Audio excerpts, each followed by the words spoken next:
c'est bien, ok. Et on m'avait posé une question, du coup, je n'ai pas répondu. Le porno, bon ou mauvais pour la libido et le couple? Ah, oui. Je vais essayer de synthétiser parce que c'est bon et mauvais en même temps.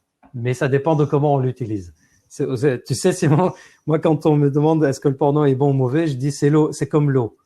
Ça peut être très bon si c'est pris quand on en a besoin. Ça peut être très mauvais si c'est pris en grande quantité et ça peut même donner des nausées, etc.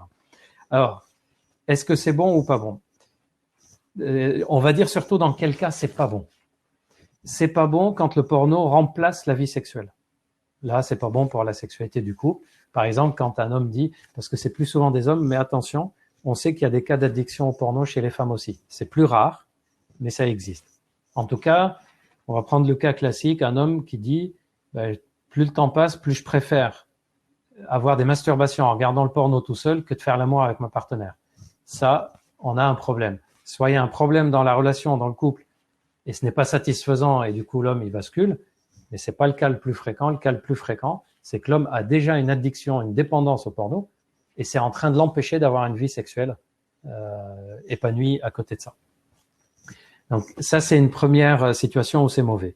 Deuxième situation où c'est mauvais, c'est quand il y en a un qui impose à l'autre le porno. Par exemple, il veut absolument regarder un film pendant l'acte, alors que le partenaire ou la partenaire n'a pas trop envie de le faire. Là, ça peut devenir mauvais. Troisième situation où ça devient mauvais, c'est quand on part du principe, et là c'est le cas le plus fréquent, on part du principe que ce qui se passe dans le porno, c'est ce qu'il faut faire, et nous on fait pas ça quand on fait l'amour. Et cette idée-là, j'espère et j'ai bon espoir que bientôt je réussirai à convaincre quelques actrices, acteurs porno, je suis pas très loin d'y arriver, à raconter leur vie sexuelle personnelle en dehors des films. Et là, on va se rendre compte que c'est très différent de ce qui se passe dans les films.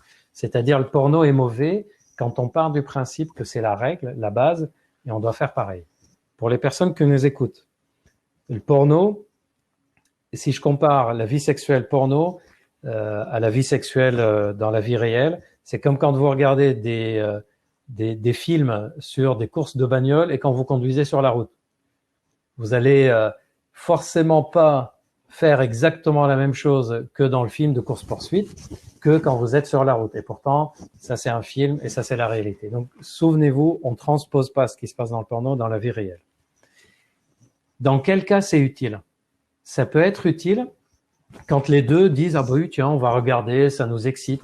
Il y a des femmes qui disent à l'inverse, moi quand je regarde avec mon compagnon un film érotique, porno, etc., mais on met des choses qui m'intéressent, pas juste des trucs que lui, il veut absolument faire, des choses qui m'intéressent, ça me réveille ma libido et ça me donne envie d'avoir des rapports sexuels. C'est la même chose que quelqu'un qui dit à chaque fois que je regarde le sport à la télé, ça me donne envie d'aller faire du sport. C'est la même chose. Là, c'est plutôt utile, plutôt intéressant. C'est de voir des choses dans le film porno et de se dire tiens, c'est marrant, j'y avais pas pensé, j'essaierai bien ça. Tiens, je vais en parler avec ma partenaire ou mon partenaire, on va essayer des trucs. Donc en fait, on se rend compte que c'est pas le porno en lui-même le problème. C'est la façon dont on va l'utiliser. Est-ce qu'on va l'utiliser comme une dépendance, comme un truc qu'on veut imposer? Est-ce qu'on va l'utiliser comme une sorte de règle absolue qu'il faut appliquer? Ou est-ce qu'on va l'utiliser comme un petit truc sympa? C'est une astuce de plus dans la sexualité. On peut l'utiliser, pas l'utiliser. Voilà. Donc, c'est pas le porno le problème, c'est la façon dont on l'utilise.